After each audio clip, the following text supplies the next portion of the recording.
Welcome to our topic today. Today we shall learn about growth and development. Have you ever wondered what growth is?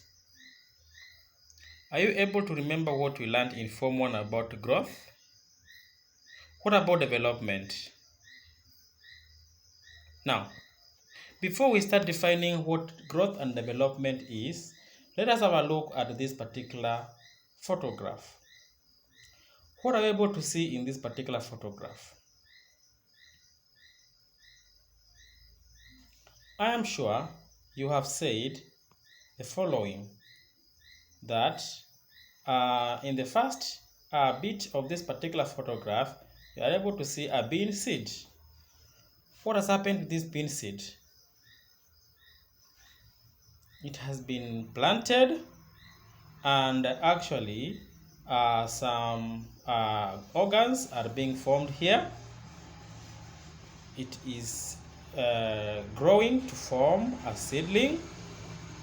Then the seedling is increasing in height. Okay, finally you're able to see that our seedling is actually increasing in height and mass. So what you're able to see here is actually growth and also development. Can you define now what growth and development is? Okay. So at this particular time, let us also have a look at this particular second photograph. What are you able to see there? If you keenly look, you're able to see an egg. An egg here. This is the egg you're talking about. Okay. Then it actually hatches to form a what? A chick. Then the chick undergoes some irreversible increase in size to form a chick which has got some feathers on. Then it increases in size and mass to form a big chicken. Okay, so these particular diagrams actually show the concept of growth and development. Now, what is growth and what is development? Can you attempt or give the definition of these two terminologies? So, growth actually refers to the quantitative change or quantitative permanent increase in size of a cell, organ, or the whole organism. It refers to the quantitative permanent change of or permanent increase in size of a cell, an organ, or the whole organism. The word quantitative here means quantity. It means quantity. So, if you have the quantitative change, permanent increase in the cell, an organ, or the whole organism, we refer to that quantitative permanent increase as growth. So we've seen previously that a seed, when grown, it germinates to form a seedling. Then the seedling will increase. That permanent increase in size of a cell or an organ or a whole organism is what is called growth. Sawa? Good. Now, growth actually occurs due to synthesis of protoplasm. Protoplasm refers to the materials which are found within the cell. So when you have a cell that actually produces, or in that particular cell, the materials, the cytoplasm and other organelles that are formed inside the cell, when new protoplasm has been produced, this will lead to increase in size of the cell. So as the cell size increase, it will also lead to increase of an organ and eventually increase in the whole organism. This leads to what we call growth. Okay, so I've said that it occurs due to increase or due to synthesis of protoplasm or extracellular substances. And apart from that, growth also occurs due to multiplication of cells. When cells undergo cell multiplication due to cell division, like we learned about mitosis, when new cells are formed, this makes the organism to increase in size. So the permanent increase in size of a cell or an organ or a whole organism is what is called growth. Okay? Good. Now, for growth to occur, the following processes must take place. And these processes include: 1. The cell organism must be able to obtain and assimilate nutrients. This will lead to increase in mass.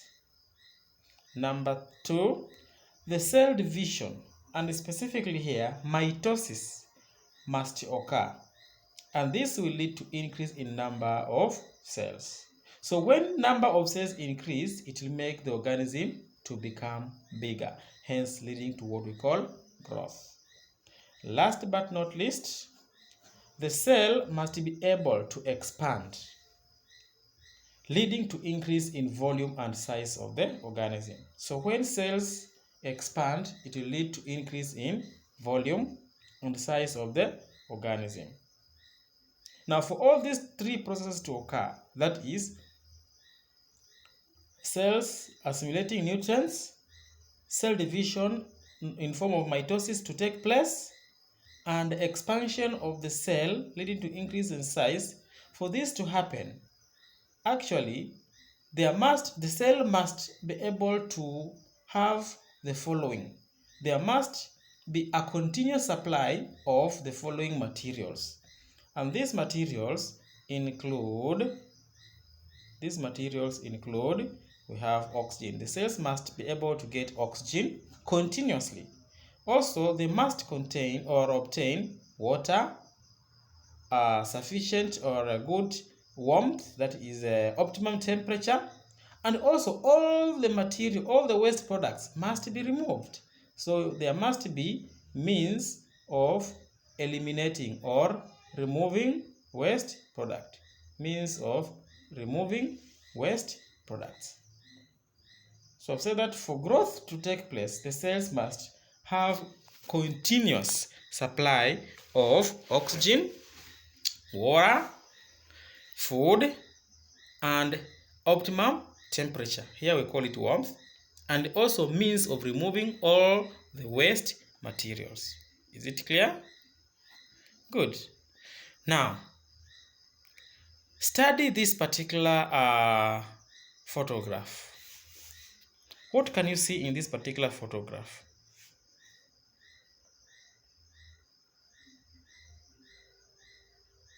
What are you able to see? Yes, the title of the slide is embryo development. Good. So this particular diagram shows how an embryo develops from fertilization all the way to some few weeks before birth. Now let us keenly observe this particular diagram. We shall start with the first one. In the first setup, you are able to see a fertilized egg. So fertilized egg, it means sexual reproduction has occurred here and the egg has been fertilized. So what happens after fertilization? After fertilization, a zygote is formed. Okay, this zygote is just but a simple cell which is fertilized. Okay, then that particular cell will undergo cell division in form of mitosis into 2 daughter cells, then into 4 daughter cells, then into 8 daughter cells, then into 16 daughter cells, etc. At this particular stage, the cell is undergoing cell division, but it doesn't increase in size. These first cell divisions, we call them cleavage. Cleavage, we shall see later the spelling. Cleavage. Okay. Now, eventually, a mass of cells is obtained. This mass of cells is this one here. It is called a blastocyst. Blastocyst. Now, the blastocyst later differentiate to form a hollow structure, and this hollow structure is this one here. The hollow structure is this one here. Okay. The hollow structure is this one. This one. So this hollow structure is called a blastocyst. I'm sorry, I've said that the mass of cells here is called a morula. Sorry, it's not a blastocyst, but a morula. Okay. So after the morula has formed, morula has got 16 cells and above. It can be 16, then 36, 32, sorry. Then these cells undergo differentiation to form a blastocyst. So a blastocyst is a hollow structure whereby the cells actually rearrange and differentiate into different layers. It will form the outer layer, which is called the ectoderm, and the inner layer, which is called the endoderm. Normally, during now, okay, these particular regions will now start differentiating to form the various organs. Like usually, the inner layer, which is the endoderm, will lead to formation of this one is the endoderm, will lead to formation of the inner organs like the heart, the alimentary canal, the stomach, all the internal organs. While the external layer, which is the ectoderm, will usually form what we call the external organs. Later, this blastocyst will implant on the uterus, and it will undergo now cell division, leading to development of the fetus. Is it clear? The fetus will actually develop during the gestation period, and eventually it will form a mature fetus which will actually be born. So this is actually the development of an embryo in sexual reproduction in animals. So we have said that sexual reproduction in mammals, an ovum will fuse with the sperm. This leads to formation of a zygote. The zygote then rapidly develops without increase in size into how many cells? 2, 4, 8, 16, 32, etc. And this will lead to formation of a mass of cells. And this mass of cells, I've said, is called morula. The first cell divisions is what we call cleavages. The morula then forms a hollow part or a hollow structure, and this resulting structure is called a blastocyst. Later, the blastocyst actually undergo differentiation to form the inner layer called endoderm and the outer layer known as ectoderm. Good. These layers are usually develops into organs. Later, the blastocyst implants into the uterine wall and obtain nutrients from the mother's blood. It starts to grow, leading to physiological and morphological changes, hence leading to formation of complex, efficient adults. So if you picture that in mind, we have seen a cell called zygote after sperm and ovum has been fused. The zygote then develops through cell division or through mitosis into a mass of cells known as morula. Morula later forms blastocyst. Blastocyst implants, attaches itself in the uterine walls of the female, then obtains nutrients from the maternal blood and grows through cell division, leading to formation of a fetus, which later is born. So from that particular chronology of events, it is evident that growth is visible, as in the permanent increase in size of cell, organ, or a whole organism is evident. Is it clear? Good. Now, I want us to have a look at this particular diagram again, and then we answer the following question. What are some of the differences visible on the fetus of 4 weeks old and that of 16 weeks old?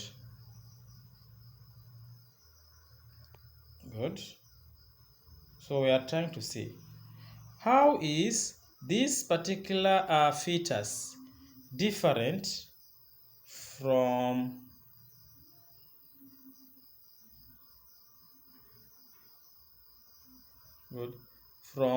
this fetus here, who is, not this one, from this fetus here who is 6 weeks old. How are they different? Probably you might have said that the fetus which is 4 weeks old doesn't have limbs, as in there is no legs, there is no hands, there is no even eyes, no ears. But the fetus of 16 weeks old, you're able to see some limbs, there is a nostril somewhere and some eyes. So what has actually happened there? Development has occurred. So what is development? As you are pondering that particular definition, look again. Compare this fetus here and this one here. Okay? The fetus of 16-year-old and that of 16 weeks old and 20 weeks old. How are they different? The 16-year-old also is not fully mature. The ears are starting to form, whereas the ears in the fetus of 20 weeks old are fully formed.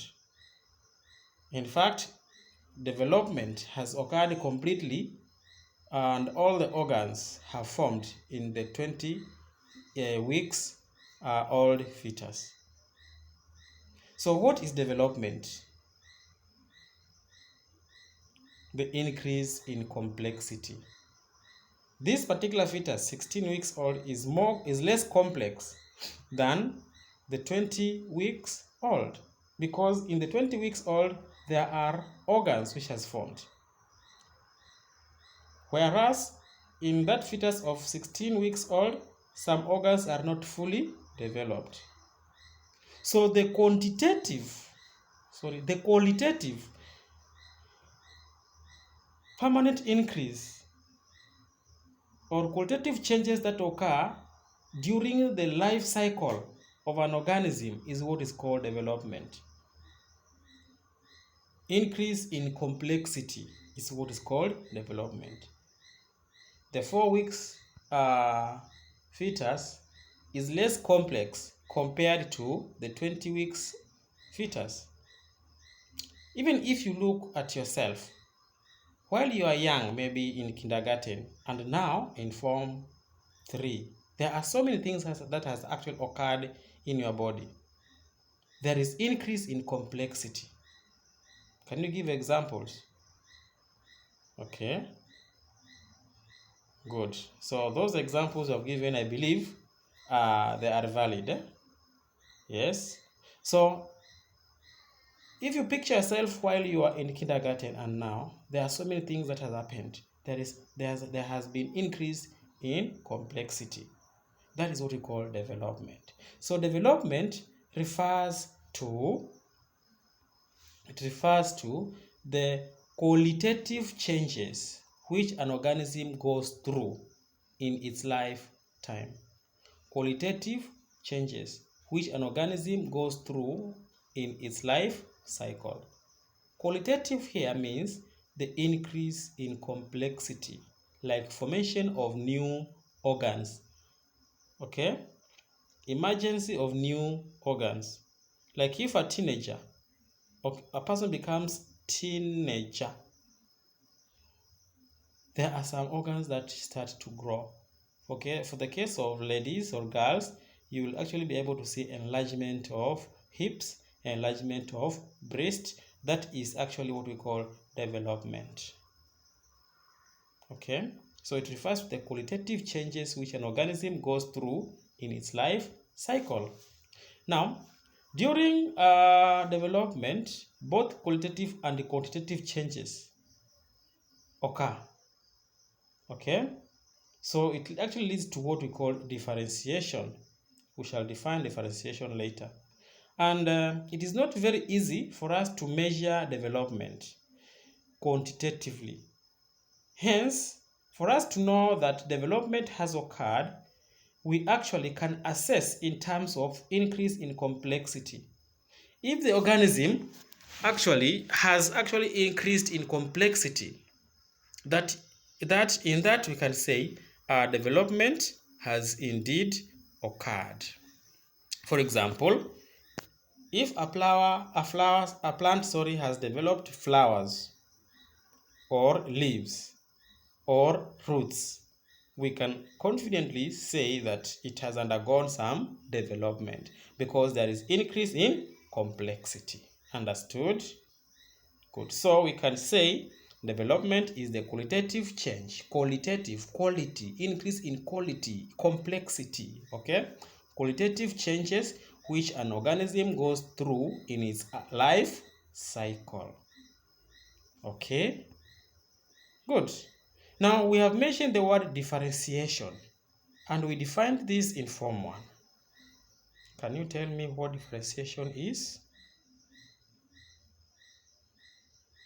I remember as we were discussing about specialized cell, we mentioned differentiation. Have you attempted the definition? Good. So differentiation here refers to the changes in which cells of the body undergo. The changes, modifications in which cells of the body undergo and become specialized to perform specific function. Those cells of an organism or a body that undergo to become specialized to perform specific function is what is called differentiation. Is it clear?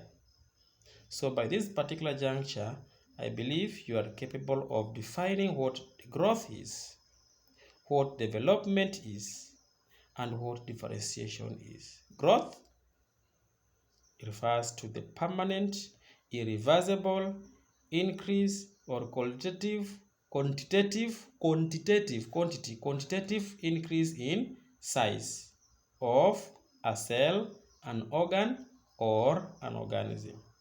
Whereas development refers to the qualitative changes an organism goes through in its life cycle.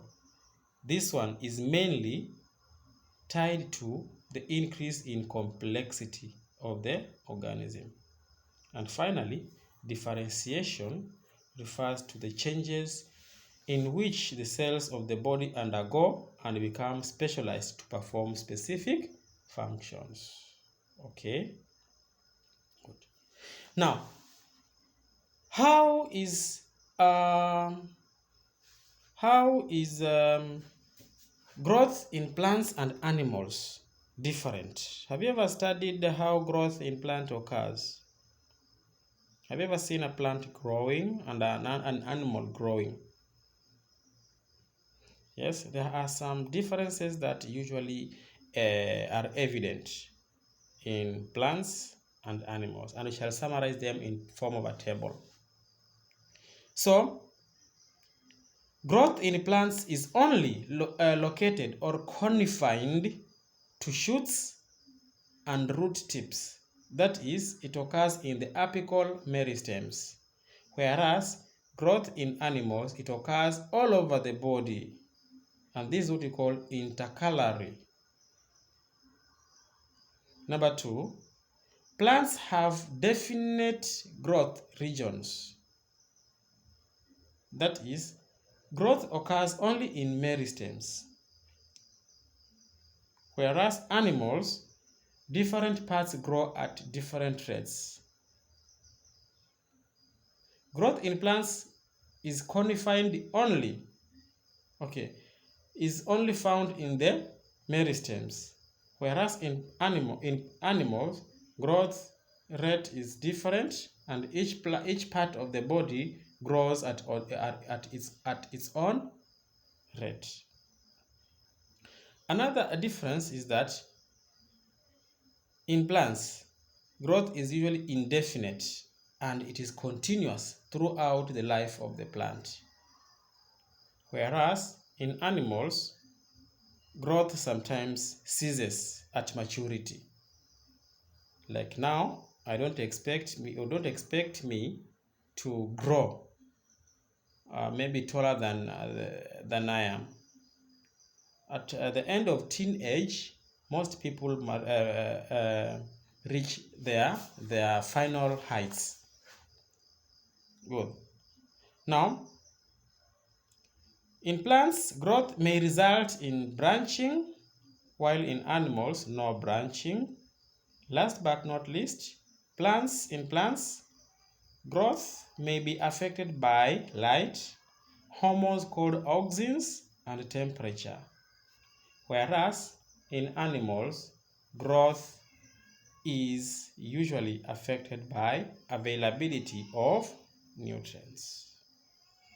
So these are the differences between growth in plants and animals. Now, how do we measure growth? How do you know that growth has occurred? Okay, like I ask you, now you are in Form 3.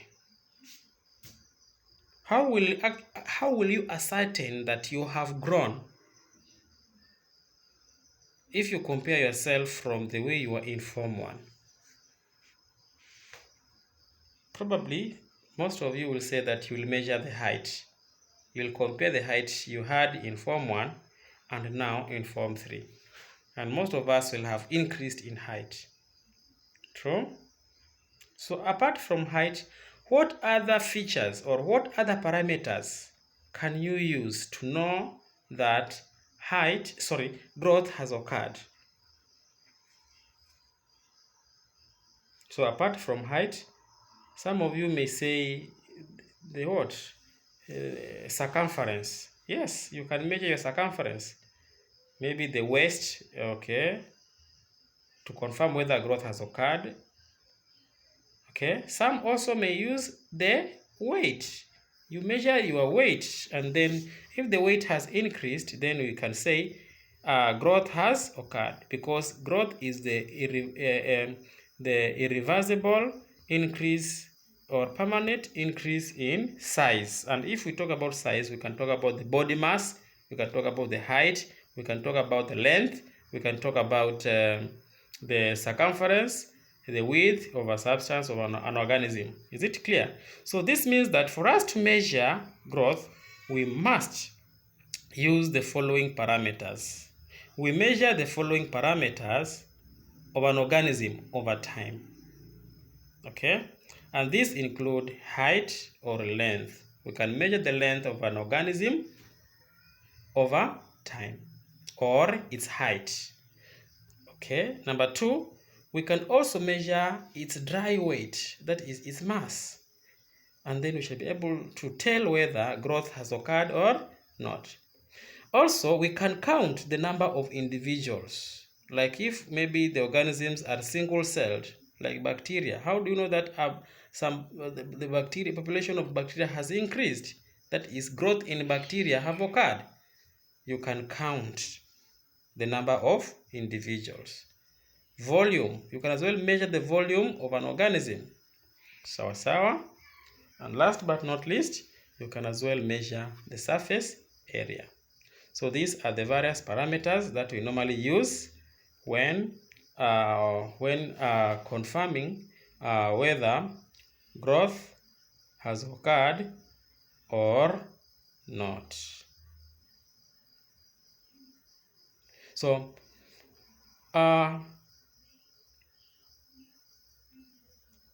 we shall stop there for a break. In our next lesson, we shall carry on with the next part. Thank you. Have a nice time. Bye-bye.